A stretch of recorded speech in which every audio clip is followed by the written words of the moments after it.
Hello, everyone, and welcome to today's webinar on Tech and Terms, part of our special series designed to simplify the legal languages, concepts, and obligations that shape the tech ecosystem. My name is Ijoma SK, a graduate intern with Adune Legal, and I'm delighted to be your moderator today. And with me is Barrister Norma Grace, a corporate and tech lawyer, and our speaker for this session. And this webinar is part of our H2 2025 Tech and Terms Month series, a 5-month learning experience running from August to December. Throughout this series, we've been breaking down the legal buzzwords, frameworks, documents, and obligations that every tech founder, operator, and builder must understand. And we're also sharing practical guides, expert-led posts, and curated resources to help founders navigate the legal side of tech with confidence. And just in case you've not followed through on our previous series, you could easily click on our YouTube and replay. I'm particularly excited for today's conversation because many people operate in tech, use tech, or build with tech, but very few people understand the legal terms governing what they create or rely on every day. And misunderstanding these terms is one of the fastest ways to make costly and avoidable mistakes. So whether you're building a product, offering tech-enabled services, working in the digital space, or simply trying to understand the language for your tech law, this session is for you. And over the next 35 minutes, we'll be breaking down the legal building blocks and key terms that every tech founder or professional must get right. And in today's, basically, I'll just give a brief introduction. In today's digital first world, contracts are not an optional legal afterthought. They're foundational infrastructure for tech businesses. So whether you are launching an SaaS product, or you're licensing a software, or you're even running an e-commerce platform, the terms behind the screens determine how much risk, liability, and relationships are governed, how these risks, liabilities, and relationships are governed. And we're living in an era where software is actually sold as a service, and data is a currency, and platforms connect users across continents. A startup can go from an idea to 100,000 users in just 1 month, in just a matter of months. And behind every login, behind every subscription, behind every payment API is a contract silently powering it all.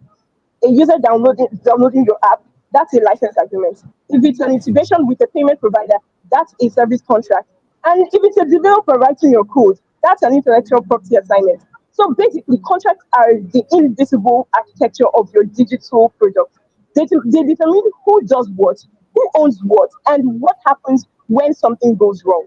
Many founders make the mistake of copying terms and conditions or privacy policies from another website. It's quick, of course, it's cheap, and it feels harmless, but it's one of the riskiest shortcuts you can actually take. Because the reason is every product is different. What works for a UK-based SaaS might break the NDPR or CBN guidelines in Nigeria.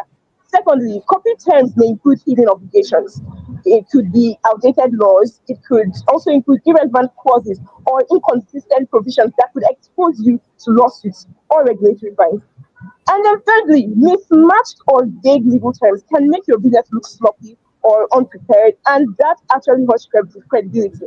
So copying might save you a few hours now, but it can't save your brand in the long run. And how you operate, your contract basically reflects what you stand for and how you operate, and how seriously you actually take governance. In the tech ecosystem, we serve three critical functions. The first one is building trust with users and partners. Clear terms around data usage, privacy, refunds, and ownership shows that you actually respect transparency and accountability, two traits that users value deeply. Then secondly, ensuring compliance.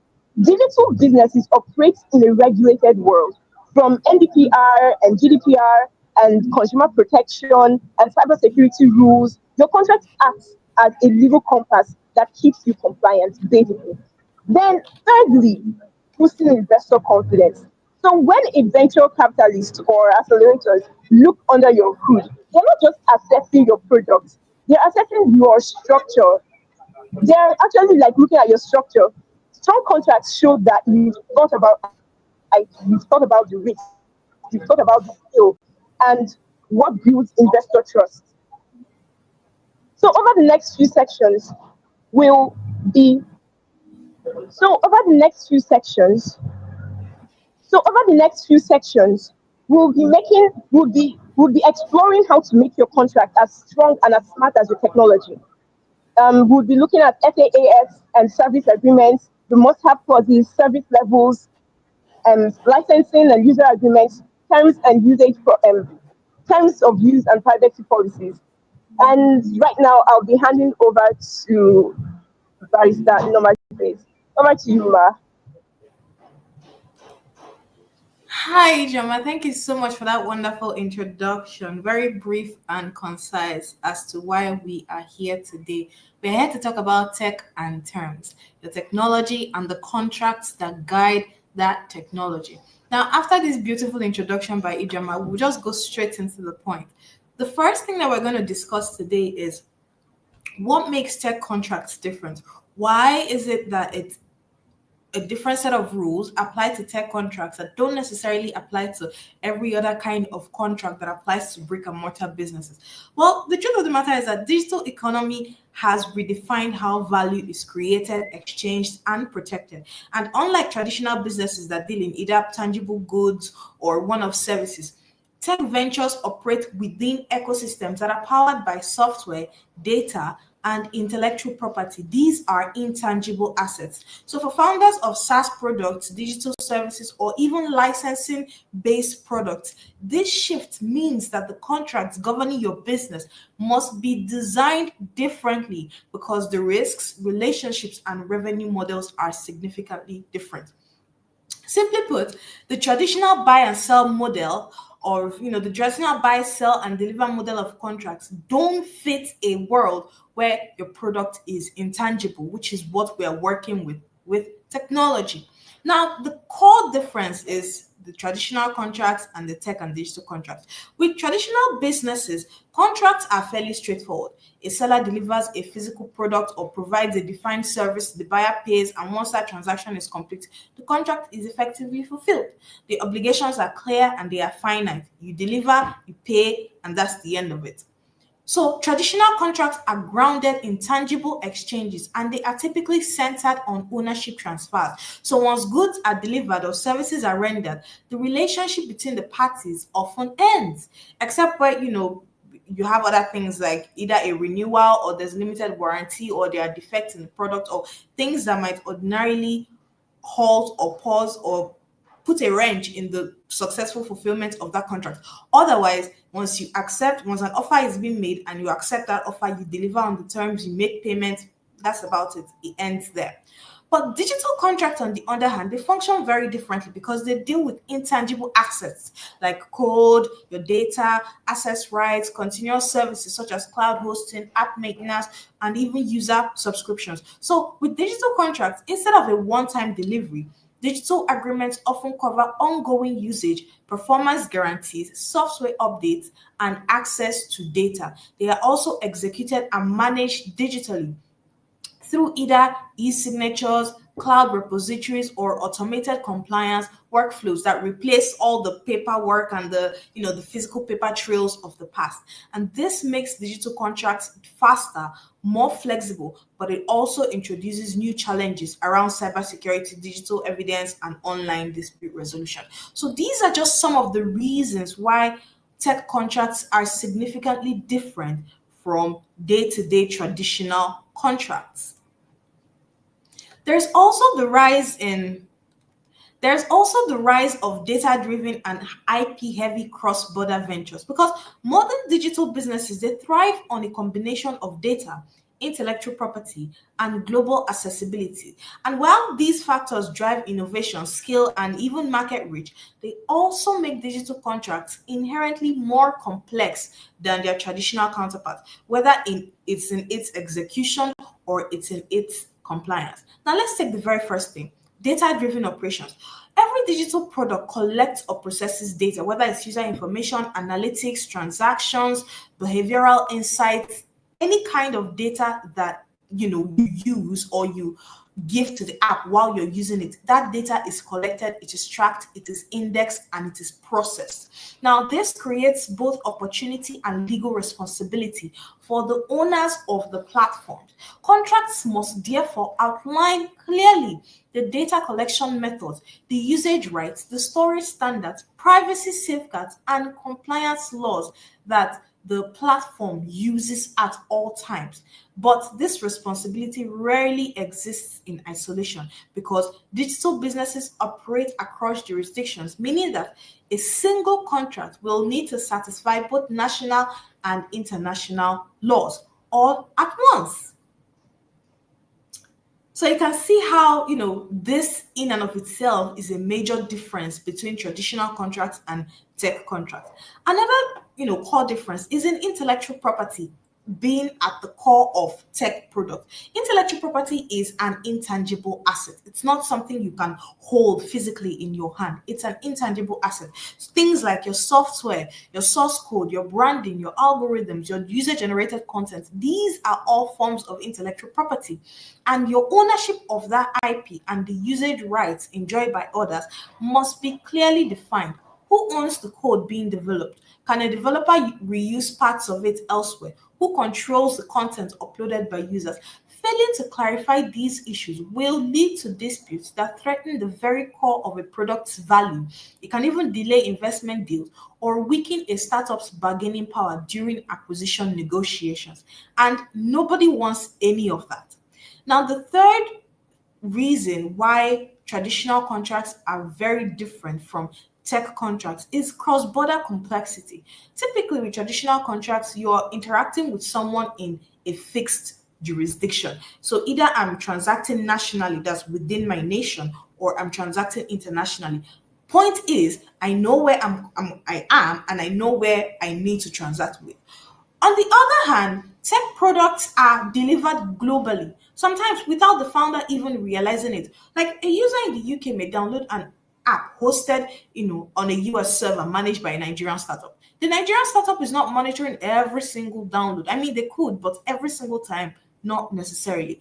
And so you can see that that single interaction can trigger multiple privacy, consumer, tax, and financial compliance obligations that the founder or the startup has to meet up with.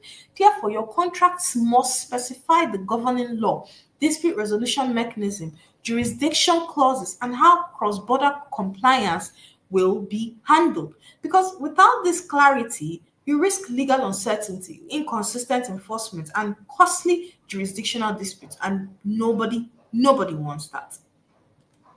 Now that you know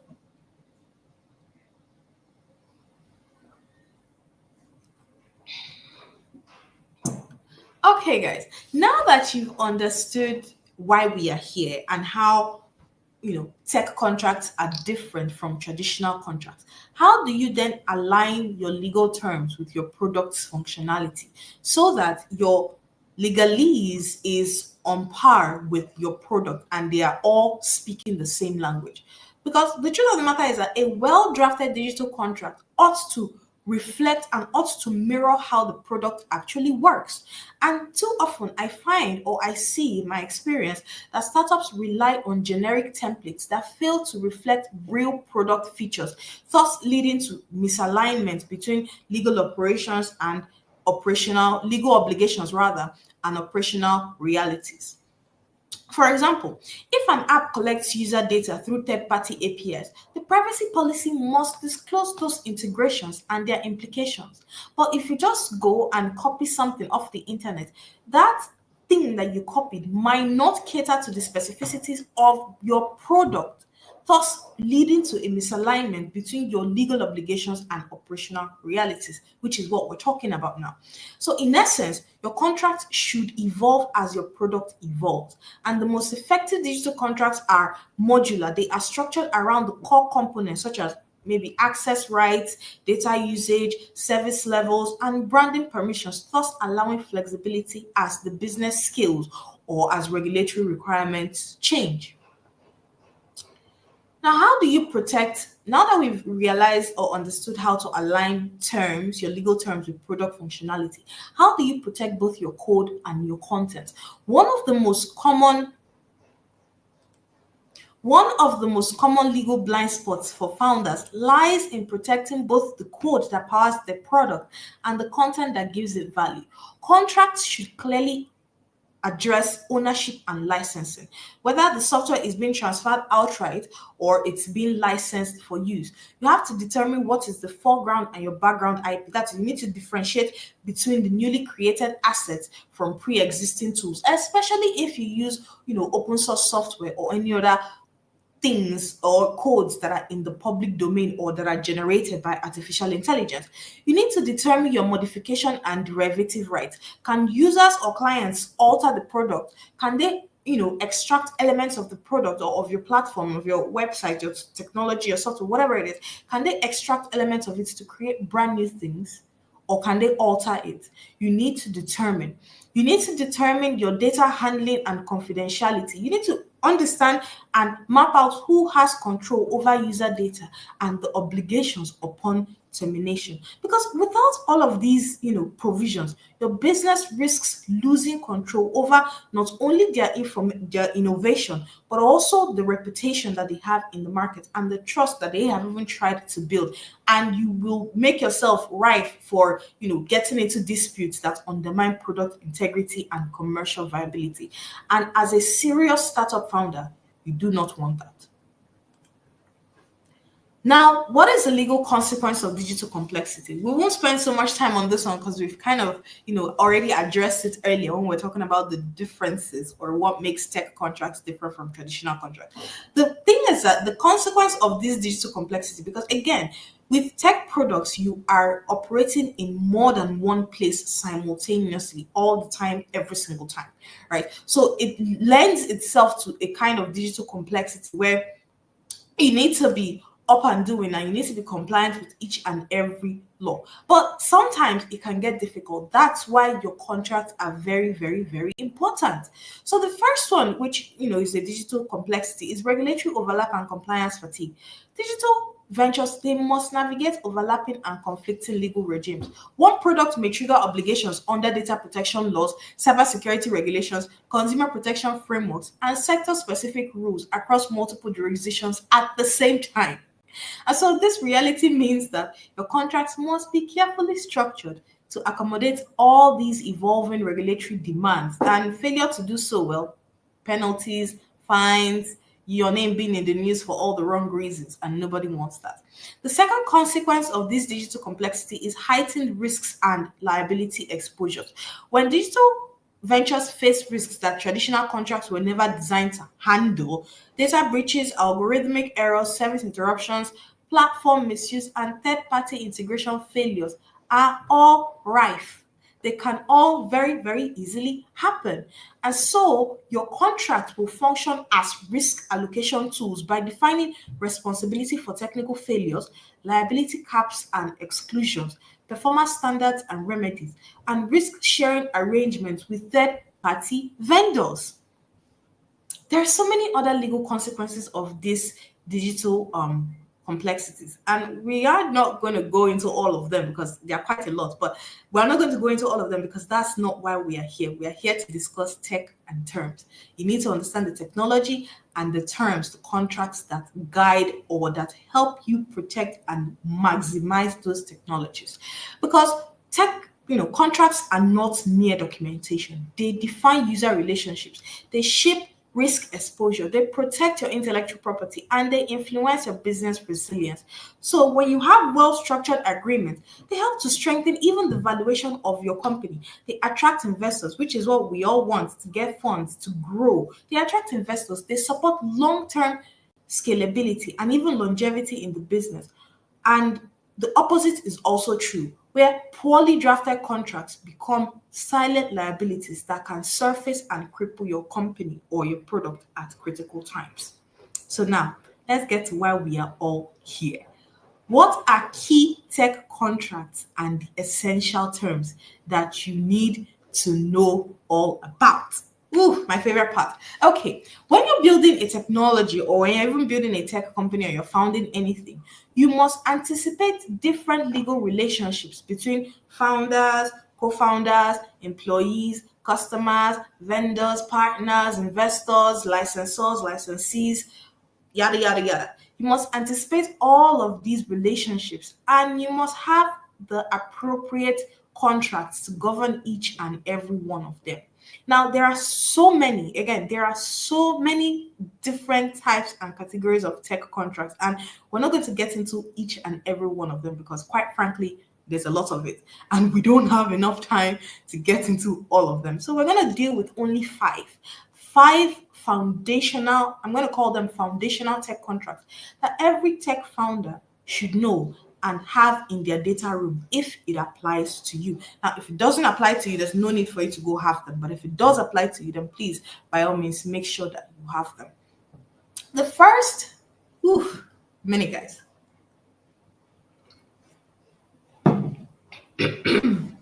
All right. The first foundational tech contract that you need to have is an NDA. I'm blessed, is to have a non-disclosure agreement. Now, typically there are four types of intellectual property. You have the copyright, you have trademark, you have patents, and then you have trade secrets. Copyrights, trademarks, and patents can be registered. They are registrable under the law. But trade secrets, not so much. So you have to take the time and the care to protect your trade secrets yourself. That is why in every startup, if they don't have a non-disclosure agreement, then turn around and go the other way because there's something very fishy going on there.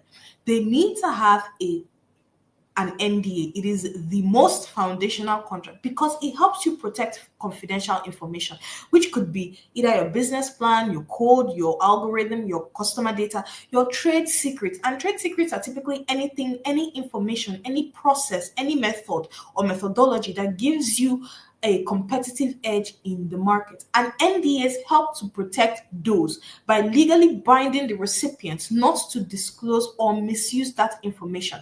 Now, without the protection of an NDA, you risk losing proprietary ownership or even exposing sensitive information, and nobody wants that.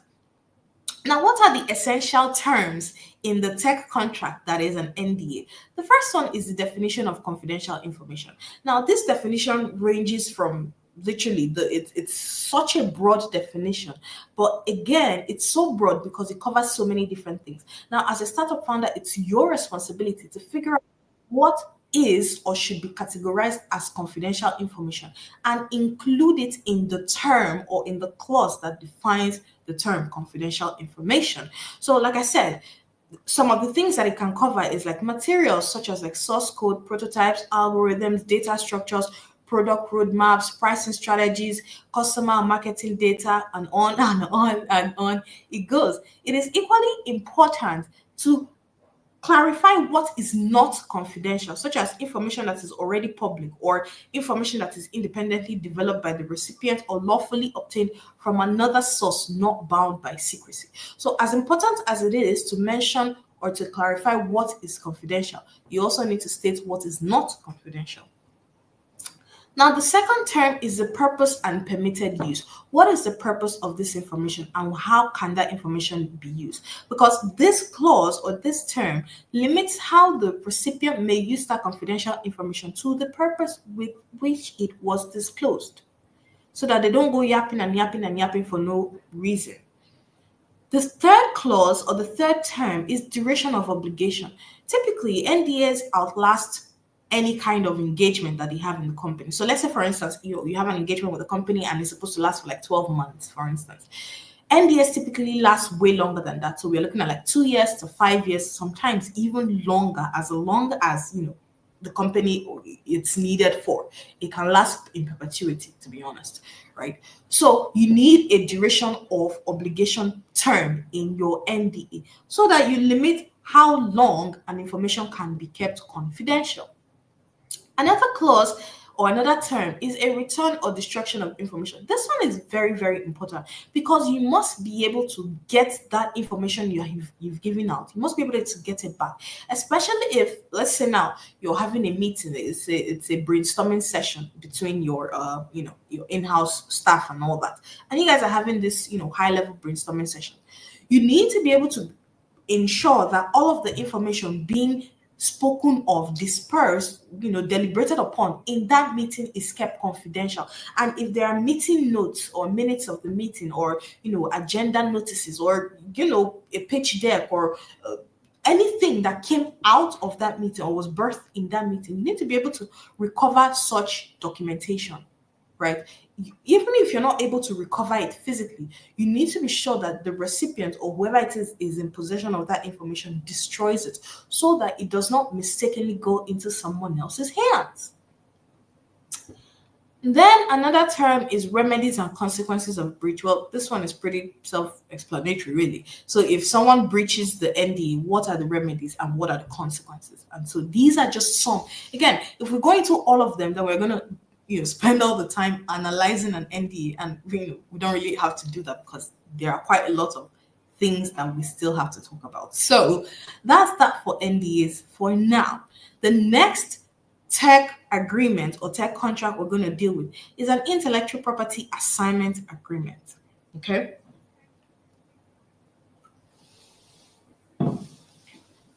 Okay.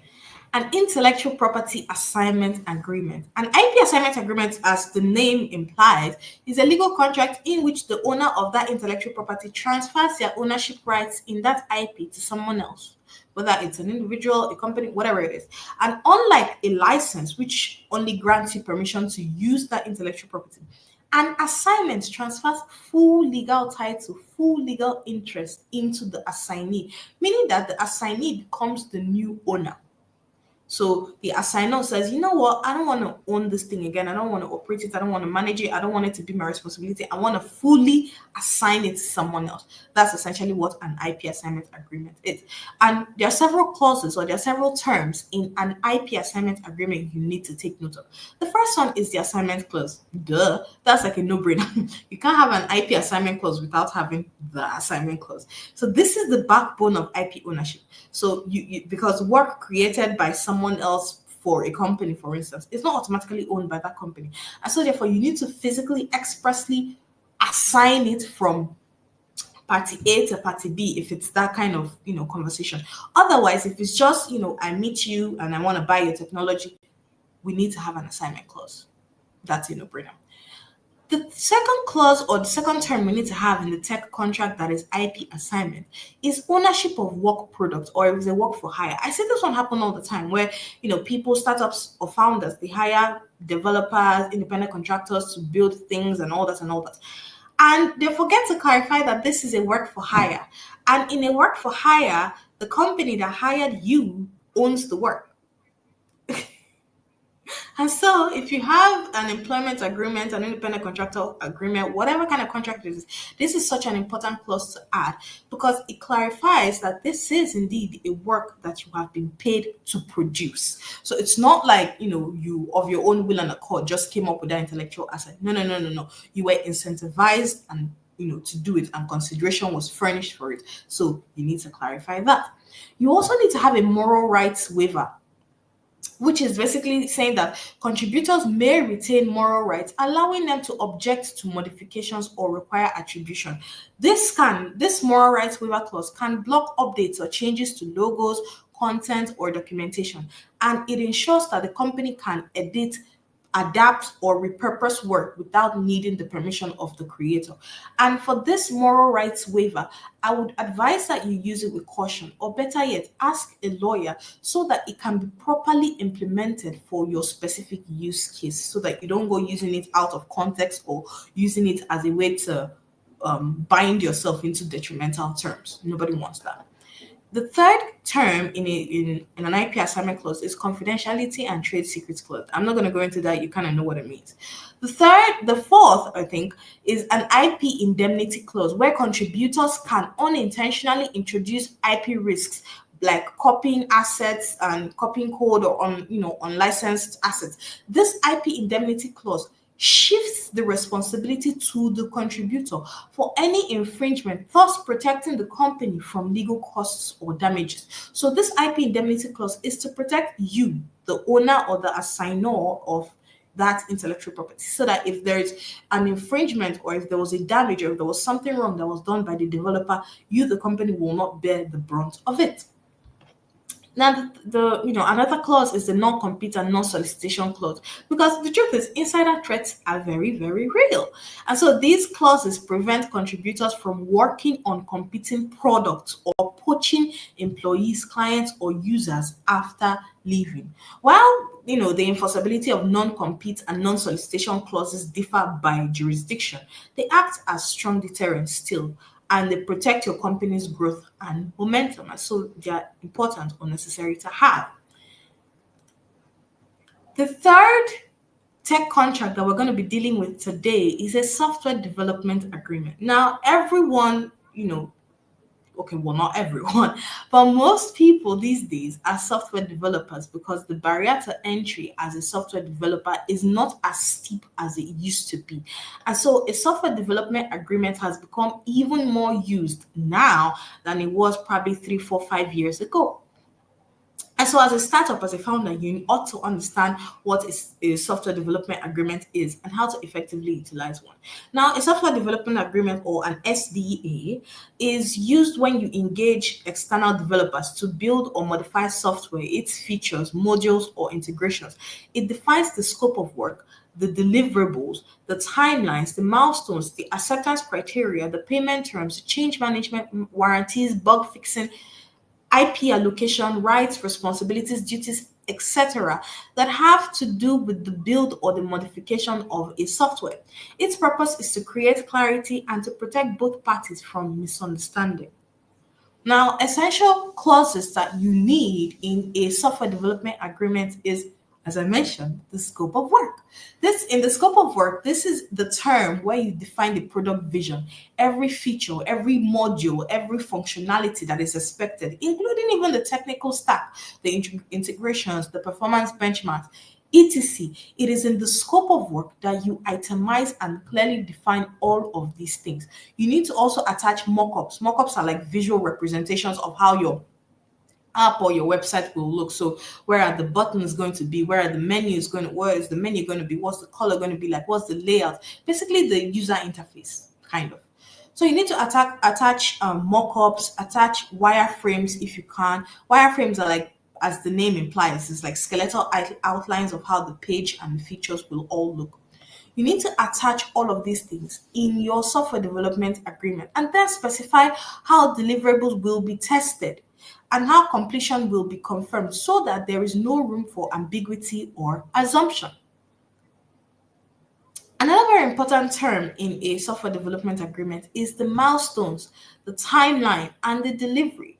Break the project into clear stages or sprints with delivery dates tied to each milestone. You need to identify dependencies. For example, if your team must provide API keys first, you need to, itemize and identify all of these dependencies, so that when you get to each stage, you know what is the next step. You also need to state what happens if a deadline slips, whether there will be penalties, whether there will be timeline extensions, whether there will be revised deliverables. All of these need to be figured out in your milestones, timeline, and delivery clause.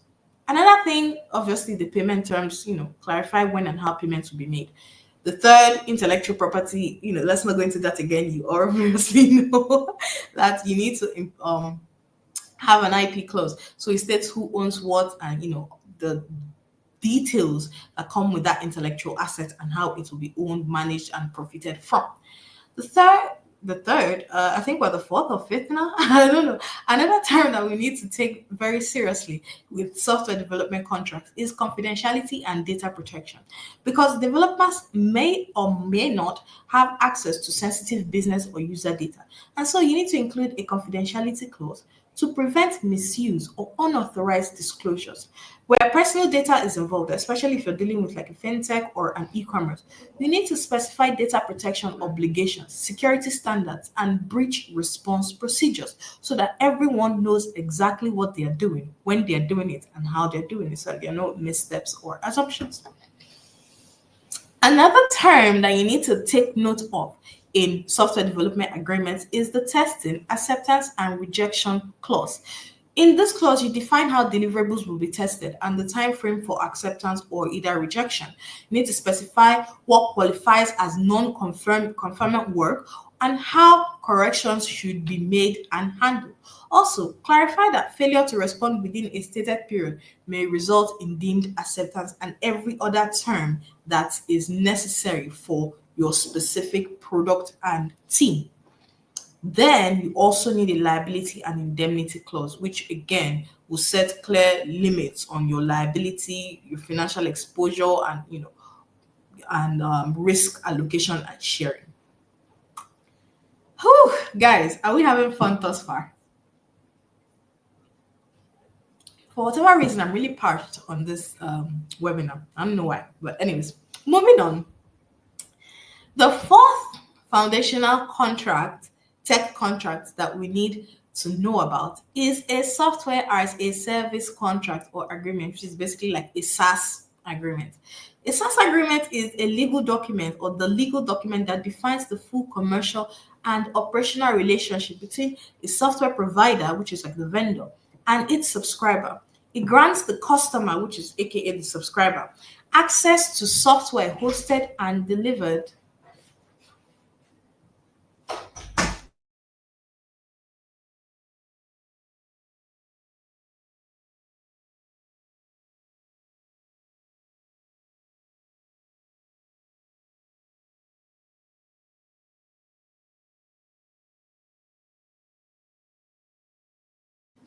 Sorry about that, guys. Someone came in. Okay, where was I? Yeah. Software as a service agreements are legal documents that define the full commercial and operational relationship between a software provider and its subscriber. Now, it grants that subscriber or customer access to the software hosted and delivered by the provider instead of being installed locally. And then it governs how that access is managed, paid for, and regulated, including how user data is handled and what happens when things go wrong. In essence, because a SaaS agreement is quite wide, because it covers so many different tiny aspects of the software. So we're not going to deal with every single aspect of it, but we're going to deal with the essentials, just enough for you to have a basic knowledge that you can either reach out to us for more information or reach out to your lawyer in your jurisdiction or even make more findings for yourself. But let's not digress. In essence, SaaS agreements rests on four key pillars, which is number one, access and licensing. The vendor provides the software and other related services under a license or access model rather than an outright sale. The second pillar is a service delivery and operations because the vendor commits to specific performance, availability, and support standards, usually set out in a service level agreement. The third pillar is data and usage rights. Since the customer's operations and data may reside on the vendor's platform, the agreement must define who owns, controls, and protects that data. The fourth pillar is commercial terms and an exit framework, which basically covers the payment structure, contract duration, renewal terms, termination rights, and how risk is allocated through liability and indemnity.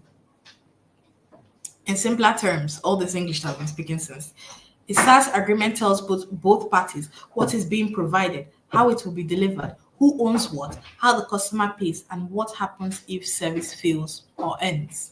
Simply put, when properly drafted, a SaaS agreement sets very, very clear expectations on both sides, what the vendor must provide and what the customer is entitled to receive, thus reducing ambiguity, managing risk, and supporting scalability and investor confidence. Now, the key terms that you must include in a SaaS agreement are number one, scope of service. Literally, I don't know, were you expecting something different? Number one, scope of service.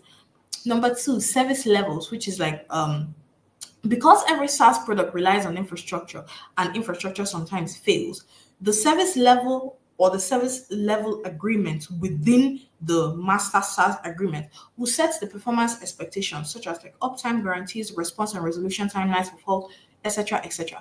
These are the things that the customer can hold you responsible for.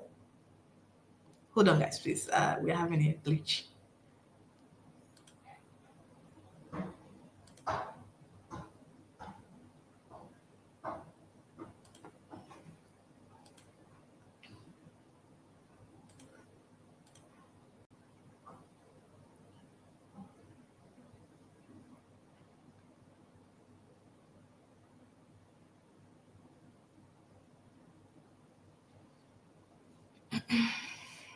Okay, I will just continue while it's kind of resetting itself.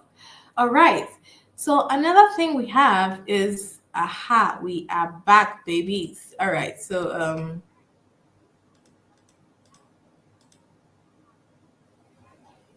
oh no, we're not here.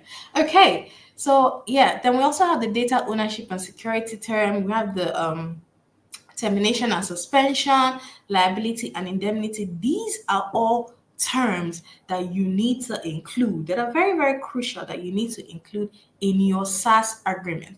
Now, common mistakes that founders make when drafting or negotiating SaaS agreements is that they ignore data residency and cross-border requirements. Again, tech products are global by their very nature, so you cannot ignore data residency and cross-border requirements. You cannot also overlook integrations and third-party dependencies because SaaS platforms often rely on APIs, plugins, or external software.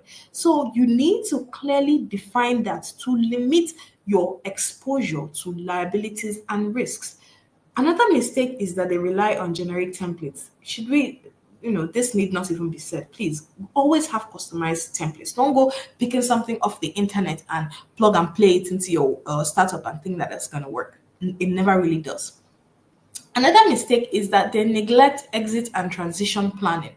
And so you find that sometimes you enter into a contract with the customer and it just continues in perpetuity because now it will leave the customer stranded without access to their data or even an adequate transition plan for you as a company, and that's very, very wrong.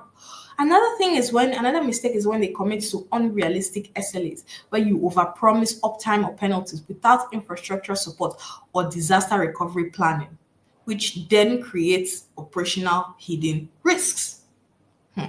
Nobody wants that. Now another key tech contract that I didn't include in my slides because everyone knows about this one. And if you say you're a founder and you don't know about digital policies, you need to go back to school, right? And you need to go back to the learning, the entrepreneurship classes, because you cannot be a startup founder or have a tech product and not know that you need privacy policies, and not know that you need term and conditions, and not know that you need a cookie policy, or you need or you need an end user licensing agreement or any other kind of digital policies there are. It's just not possible, right? So this is a very, very, I left the best for last and I purposely did not include it here because I am assume that everyone ought to know it, right? Anyways, it's crucial for you to have digital policies. In the digital space, your app, your website, your software, it's not just a product, it is a legal environment that interacts with users. It processes data, it operates under regulations. And so your digital policies, inclusive of your terms of use, your privacy policies, they are not decorative footnotes. They are binding user-facing contracts that define the expectations, rights, obligations, and data processes and practices within your organization. And when properly drafted, they signal professionalism, transparency, and legal maturity, thus helping to build user trust while protecting your business from liability and all the other regulatory exposures.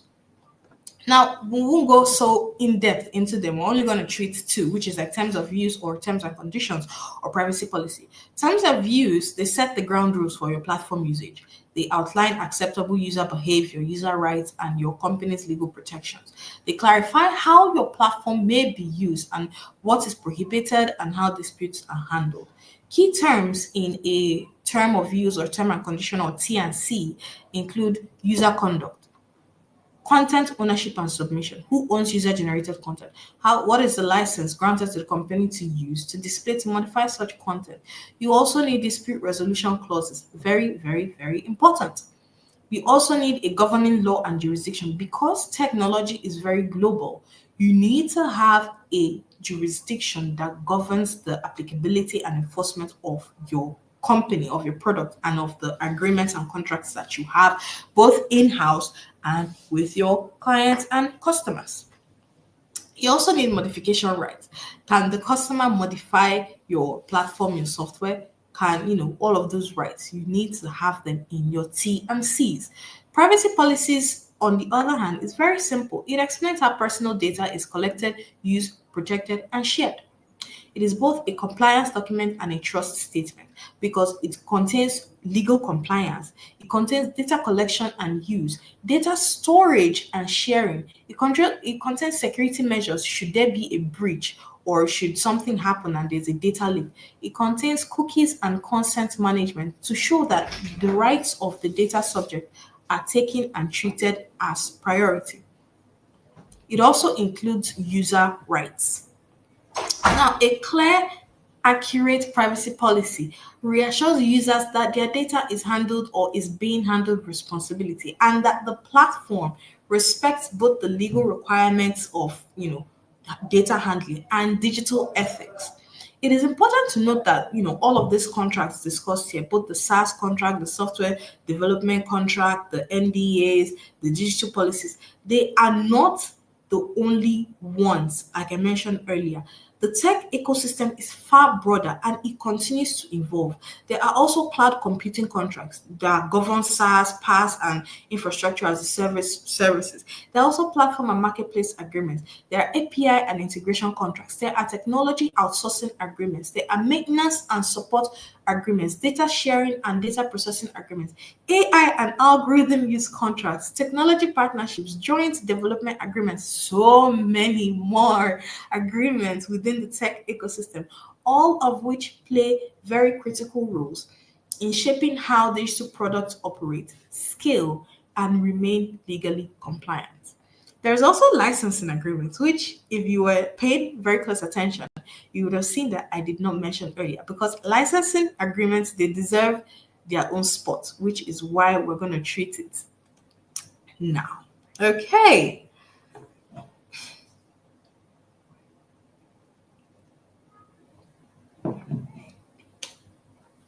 Okay, guys. Ooh, we are almost done. Almost. Licensing and user agreements. In technology businesses, especially with those built around software and digital products, licensing determines how users access and use what you have created. If you remember earlier, we mentioned assignment and how assignment is a full total transfer of rights of title from you, the assigner, to another person. Licensing is not like that. Licensing basically gives you the permission to use. I still own my property. I'm just merely giving you the permission to use it. It is a critical legal and commercial line that every founder must understand because a well drafted licensing and user agreement protects your intellectual property while clearly setting the rules for how customers can benefit from it.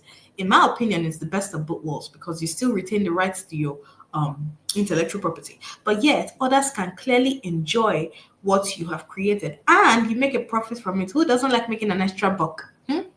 Okay, so at its core, a software license is basically permission. It's not ownership. It specifies how the product may be used, the conditions attached to that use, and the boundaries users must not cross.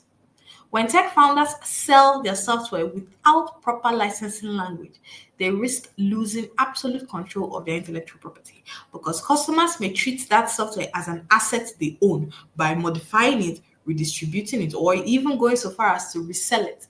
And licensing prevents all this by granting only a limited revocable right of use, while ownership of the underlying code, the design, the brand remains firmly with the company, the startup, the founder, whatever. That's why, as a startup founder, it's very, very important that you think in terms of licensing, not assignment or selling ownership. Because when you license, you preserve the long-term control and revenue streams of that software or of that intellectual property. You protect your proprietary code and your algorithms. You enable flexible pricing models, thus allowing you to even earn more, especially in the long term. And you strengthen valuation, valuation of your company and investor confidence by retaining your intellectual property ownership. Now that you understand what licensing is, what are the key licensing models that startups use these days to license their products or to license their softwares? The first is a subscription based license, which is what we all know about and we all use, where we pay a certain amount, whether it's monthly or annually or quarterly, whatever it is, you pay that amount and you have the permission to use that software. Let's take, for instance, YouTube Music. If you have the paid plan, you pay for it every single month and you're able to stream as many songs and music videos as you like. You see, subscription based license. It's the most common structure for software as a service businesses because it guarantees predictable revenue and it allows continuous delivery of updates, supports, and improvements. The key advantage of this subscription based model is flexibility because users can either scale up or scale down as needed, and they can also maintain control of their usage of that software. Another one is a perpetual license. This is where you pay a one time fee for indefinite access to a particular version of the software. While this provides immediate revenue, it lacks recurring income and it can also complicate version control. Because imagine if, one person now pays a perpetual license for version one of that thing. So that means if you create a version two, you can't give it to that person and you can't update that one. And you create a version three and version four. You see, it kind of complicates things a little bit. Another licensing model is the freemium or the tiered license, which this model offers a basic version for free with advanced features available through paid tiers. Let's go back to the YouTube Music example. You can have the free version, but the free version comes with ads. And it also comes with you being unable to switch off your phone when YouTube Music is playing. Otherwise, the music stops playing. So when you upgrade, to using the paid version. Now you don't have to listen to ads. Now you can put off your phone and put your phone aside while still enjoying music. You see, premium tiered levels. Another license type or licensing model is a commercial versus open source licensing, where many founders rely on open source software components to speed up development of their softwares. But this one comes with a pinch of salt and it comes with its own responsibilities because open source tools are governed by their own set of licenses, which may require attribution, disclosure of source code, or restrictions on how they can be used in commercial products. So, if you're going to make use of any open source software or open source tool, be very careful and understand the terms and the conditions or the licenses that guide the use of that open source tool. Now, essential clauses in licensing and user agreements. Again, the beauty of this webinar is tech and terms. So tech contracts and their terms. And we cannot talk about licensing contracts without talking about the terms that make a licensing contract what it is. The first and the most important is the grant of that license because it stipulates exactly what rights the user receives and it specifies the scope, the territory, the duration, and the medium of use for that license. Another thing is the restriction on use. While the grant of license is there, you also need to restrict the usage of that license to avoid misuse or unauthorized exploitation. Hold on, guys, give me a minute, please.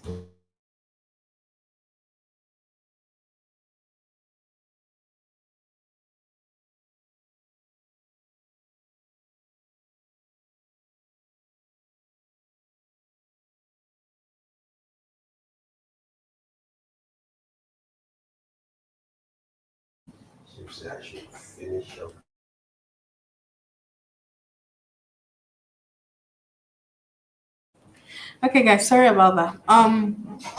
Yes, so where were we? Sorry. Essential clauses in licensing and user agreements. We already talked about the grant of license.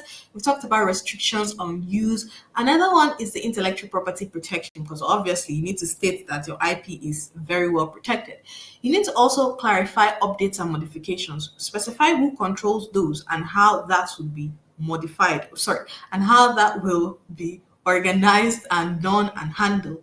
You also need to talk about a termination and revocation so that no one has use of your software in perpetuity and so that you can also transition into other versions and so that some people can end their subscriptions or stop their licensing or terminate their licensing agreements should they desire. You also need to specify warranties and liability limitation. In essence, your licensing model directly affects your business growth, whether it's scalability or Your licensing model directly affects your business growth, scalability, and legal risk. A poorly defined license can, number one, undermine your intellectual property ownership, two, reduce your revenue potential, or even expose your startup to user litigation. Or worse, it can mistakenly sell your IP without your knowledge. And you can imagine what that's going to be like. Anyways, on the other hand, a beautifully structured and well drafted licensing and user agreement will ensure that users have clarity on the rights and the obligations that they are enjoying while your intellectual property still remains yours. As we can, as you've clearly seen throughout this entire webinar, through, the differences between a tech contract and a traditional contract, and how, the digital complexities have, the legal consequence of those digital complexities, to the foundational tech contracts that we need to know and their individual essential terms. So licensing as its own subject or as its own concept. You can clearly see that this is such a wide ranging topic. And as a tech founder, as a startup, you have no excuse whatsoever to not know of any of these technology contracts or their essential terms, or better yet, to misconstrue one, not properly draft it, get a generic contract or plug and play one into your software, into your system, into your company, and use it that way. You don't have any such excuse. And so, guys, that brings me to the end of my presentation today. I do hope that we have learned one or two things, and I am glad and honored to have been the one to bring it to your attention. Ijoma, over to you. Ooh, it looks like I'm the only one here. Oh my god.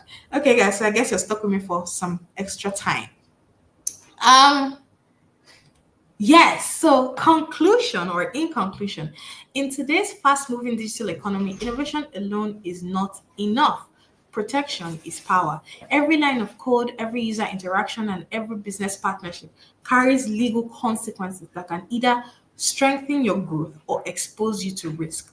Contracts are not mere formalities, they are the invisible framework that defines ownership, manages risk, and sustains trust. And so, as your company evolves, your documents, your contracts, your tech contracts must evolve with it because laws change, technology advances, business models shift. And so, the goal is not simply to have contracts just so that you can have them on hand or have something in your data room. No, no, no, no, no.